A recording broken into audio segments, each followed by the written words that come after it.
Hello friends.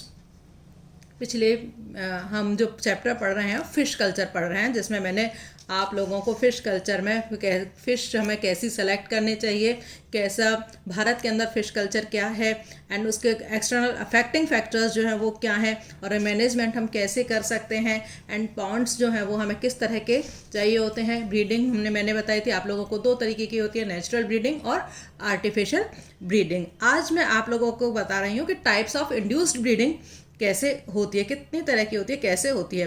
तो fishes जो है अपनी नेचर के अकॉर्डिंग दो तरह की होती हैं।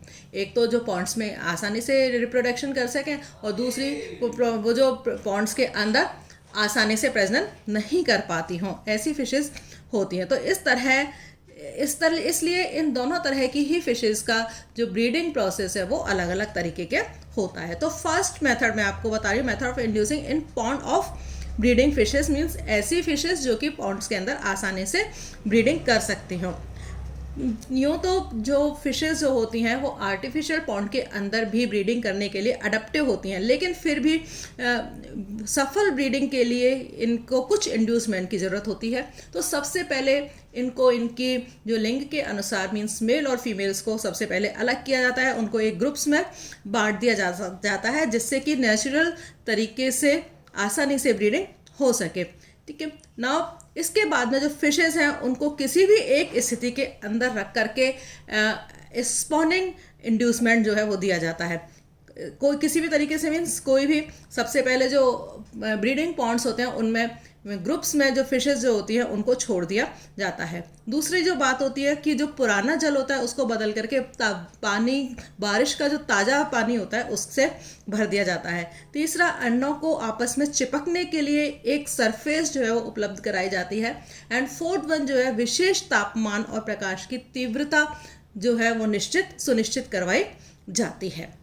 तो दूसरे तरीके की ब्रीडिंग है methods of inducing in difficult spawning fishes, जो कि आसानी से फिशेस स्पॉनिंग नहीं करती हैं, जैसे कि चाइनीज़ कार्प होती है वो आसानी से फिश नहीं करती है। चाइनीज़ कार्प है, कैट फिश है, मुलेट फिश है, मिल्क फिश है, ये सब क्या है तो इनकी ब्रीडिंग पॉन्ड्स ब्रीडिंग जो है उनकी आसानी से नहीं होती है। तो इनको पॉन्ड्स ब्रीडिंग कराने के लिए प्रेरित करना ज़रूरी हो जाता है। तो इनके जो प्रेरित करने के लिए कठिनाई से ब्रीडिंग करने वाली फिशेस के लिए जो फैक्टर्स होते हैं उनको इंड्यूस करने के लिए सबसे पहले जो तेज़ वर्षा होती है वो इनको इंड्यूस ब्रीडिंग के लिए प्रेरित करती है। दूसरी चीज़ है पानी का जो फ्लो है वो भी ब्रीडिंग को प्रभावित करता है। तीसरी जो चीज़ है कि इनके लिए जो टेम्परेचर है वो सबसे अच्छा टेम्परेचर, ऑप्टिमम टेम्परेचर जो है ब्रीडिंग के लिए 24 से 32 डिग्री सेंटीग्रेड तक होता है। एंड फोर्थ वन, बारिश और तूफान के बाद में बदली का मौसम भी, जो बादलों जैसा मौसम हो जाता है, वो भी ब्रीडिंग के लिए उपयुक्त होता है। ना दूसरी जो प्रोसेस है वो है हाइपोफाइसेशन के द्वारा। हाइपोफाइसेशन मीन्स पिट्यूटरी ग्लैंड को निकाल करके उसके हार्मोन्स का यदि इंजेक्शन फिशेस को लगाया जाए तो भी वो फिशेस जो हैं वो ब्रीडिंग के लिए तैयार हो जाती हैं।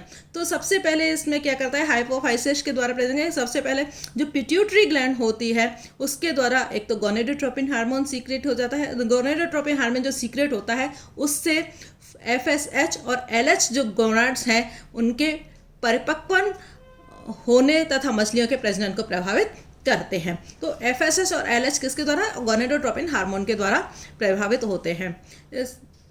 प्रोसेस क्या है इसकी? पिट्यूटरी ग्लैंड को पहले निकाल करके नॉर्मल कमरे के नॉर्मल टेम्परेचर जो होता है उसको हम अल्कोहल में प्रिजर्व कर लेते हैं। फिर इस ट्यूब को हम डेसिकेटर के अंदर रख देते हैं जिससे कि उसका जो सारा पानी है वो एब्जॉर्ब किया जा सके।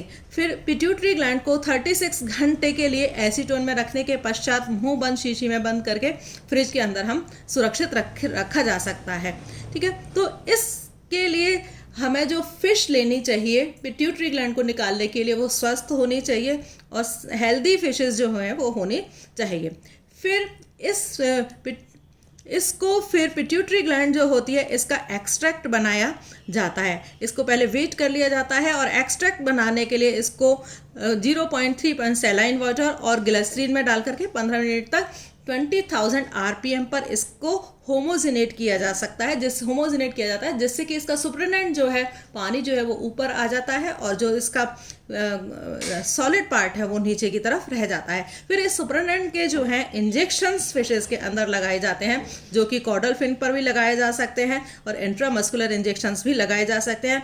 डोर्सल फिन पर भी कभी कभी लगाए जा सकते हैं, डोर्सल फिन के आधार पर भी, और पेरिटोनियल इंट्रापेरिटोनियल इंजेक्शंस भी इनके अंदर लगाए जा सकते हैं ना। मात्रा जो होती है वो पहली बार में 2 से 3 मिलीग्राम उनके वेट के अकॉर्डिंग पिट्यूटरी एक्सट्रैक्ट किया दिया जाता है। फिर उसके बाद में पहले इंजेक्शन के लगभग 6 घंटे के बाद में फीमेल में 5 से 8 ml और मेल के अंदर 2 से 3 ml इंजेक्शंस जो हैं वो उसको दिए जाते हैं। तो इसके बाद में जो मेल और फीमेल होते हैं उनको ब्रीडिंग पॉन्ड्स में हापाज में छोड़ दिया जाता है और उनको बंद कर दिया जाता है। इंजेक्शन के लगभग 24 घंटे बाद में नर और मेल और फीमेल जो है वो स्टिमुलेट हो जाते हैं और हापा से बाहर निकलने की कोशिश करते हैं। मेल फीमेल का पीछा करता है और उनको अंदर की तरफ ले जाने की कोशिश करता है। तो इस तरह से हाइपोफाइसेशन की प्रोसेस के द्वारा भी ब्रीडिंग को इंड्यूस किया जा सकता है। तीसरा है सिंथेटिक हार्मोन्स भी दिए जा सकते हैं। फिश कल्चर के लिए, प्रगति के लिए साथ साथ फिश आर्टिफिशियल हार्मोन्स भी दिए जाते हैं, जैसे कि ह्यूमन कोरियोनिक गोनेडोट्रोपिन हार्मोन है, कुछ कॉर्टिक स्टेरॉइड्स हैं, विशेष रूप से डीऑक्सीकॉर्टिकोस्टेरॉन जो है फिश कल्चर करने के लिए और उनकी स्पॉनिंग को प्रेरित करने के लिए दिया जाता है। ठीक है, तो कभी कभी जो फिश एक्सट्रैक्ट होता है उसके साथ में मैमल्स के जो पिट्यूटरी ग्लैंड होता है उसका भी एक्सट्रैक्ट डाल दिया जाता है, जिसको कि साइनोफोरिन कहा जाता है। तो इससे भी काम में, स्पॉनिंग के लिए काम में लिया जाता है। नाउ फिश सीड कल्चर करने के लिए फिश सीड्स जो हैं वो कहाँ से कलेक्ट किए जाते हैं? तो फिश सीड्स जो हैं ब्रीडिंग पॉन्ड्स जो होते हैं वहाँ से एकत्र किए जाते हैं। गंगा, यमुना, ब्रह्मपुत्र जो नदियाँ होती हैं वो कई जगह होती हैं जहाँ से कि सीड्स जो है, फिश सीड्स जो है वो कलेक्ट किए जाते हैं। ज़्यादातर जो फिश सीड्स हैं वो नदियों के जो मोड़ होते हैं वहाँ से कलेक्ट किए जाते हैं और फिश सीड्स को कलेक्ट करने के लिए बेंची जाल या शूटिंग नेट जो रहता है उसको काम में लिया जाता है। बेंची जाल बनाने के लिए एक बंद जाली या सस्ते मोटे के कपड़े को कीप का आकार दिया जाता है, जैसे नीचे गमछा होता है, बीच में इसके रिंग होती है, ये नेट का बना हुआ कपड़ा होता है। तो मछलियों की विकास की जो जितने भी डिफरेंट स्टेजेस हैं ये इस गमछे के अंदर एकत्रित हो जाती हैं और फिर इनको हैचिंग पिट्स के अंदर पहुंचा दिया जाता है। नाउ हैचिंग पिट्स जो हैं वो किस तरह के हैचिंग पिट्स जो हैं वो होते हैं? तो फर्टिलाइज्ड एग्स जो हैं हैचिंग के बाद में हैचिंग पिट्स के अंदर रखे जाते हैं। हैचिंग पिट्स बनाते समय कुछ बातों का ध्यान रखना चाहिए, जैसे कि हैचिंग पिट्स जो हैं वो ब्रीडिंग साइट के पास में होने चाहिए, आकार में छोटे होना चाहिए, पानी इतना ही होना चाहिए जो कि 1-2 महीने में सूख जाए और ये हैचिंग पिट्स जो हैं संख्या में अधिक होने चाहिए। Now types of hatching pits. Hatching pits जो हैं वो 2 तरीके होते हैं, एक तो हैचरीज हो सकती हैं और दूसरे हैचिंग हापास जो हैं हो सकते हैं। हैचरीज जो हैं ये छोटे आकार के पॉन्ड्स होते हैं जिनमें फर्टिलाइज्ड एग को ट्रांसफ़र किया जाता है। ये लगभग यहाँ पर 2 से 15 घंटों के बीच में हैचिंग जो होती है और उनसे बच्चे बाहर निकल आते हैं। लेकिन हैचरीज में कुछ प्रॉब्लम्स होती हैं जिनका कि हम यूज़ नहीं कर पाते हैं, जैसे कि इनमें टेम्परेचर जो है वो अचानक से कम या ज़्यादा हो सकता है, एंड पॉन्ड के अंदर प्रीडेटर्स जो है वो आ सकते हैं, एंड पानी के अंदर सूख जाने की वजह से इनकी जो मॉर्टेलिटी रेट जो है वो इनकी बढ़ जाती है। तो ये हैचरीज हैं जो कि थोड़ी सी छोटी होती हैं। दूसरी तरह के होते हैं हैचिंग हापाज।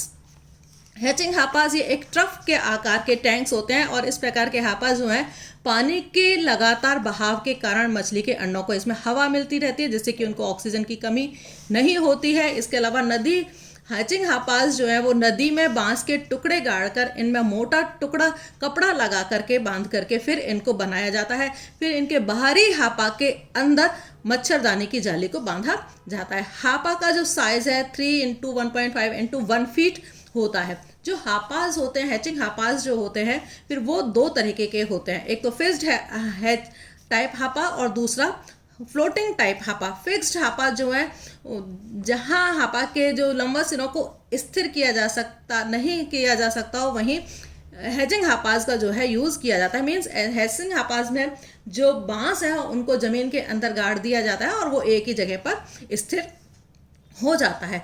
दूसरी तरह का है फ्लोटिंग टाइप हापा। ऐसी जगह पर जहां पानी के नीचे सतह कठोर होती है, जहां पर स्थिर हापाज नहीं बनाए जाते, वहां पर फ्लोटिंग हापाज को तैयार किया जाता है। ये हापाज जो है संख्या में काफ़ी ज़्यादा होते हैं और इनको क्रम से एक के साथ एक जो है वो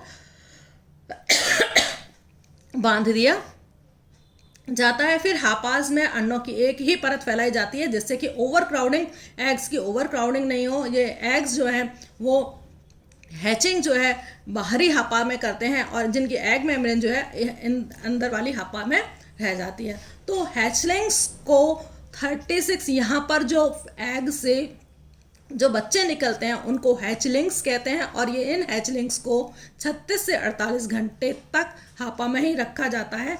फिर इसके बाद में इनको नर्सरी पॉन्ड में ट्रांसफ़र कर दिया जाता है।